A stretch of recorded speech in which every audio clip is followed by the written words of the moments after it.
Well, we're learning new details today about how the battle to save Fort McMurray from last year's massive wildfire was handled. CBC News has obtained a report detailing confusion and disorganization at the top. The report criticizes the Alberta government's handling of the early days of the disaster, and it has the opposition calling for a public inquiry.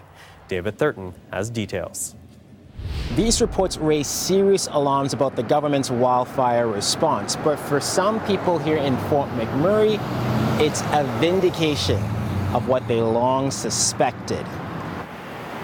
Gregory Lipanov stands beside a hole in the ground that used to be his home.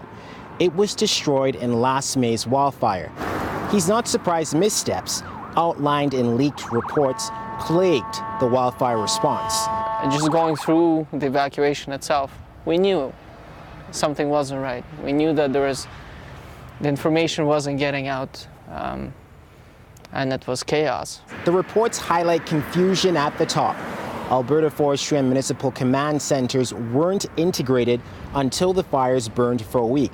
Some crews weren't even on the same radio frequency. An operations commander learned the fire reached the city on social media, not from official sources.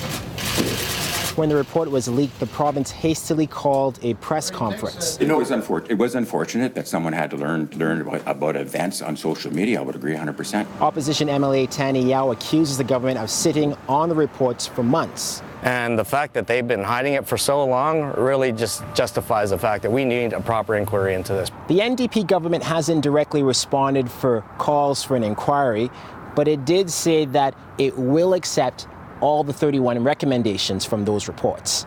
David Thurton, CBC News, Fort McMurray.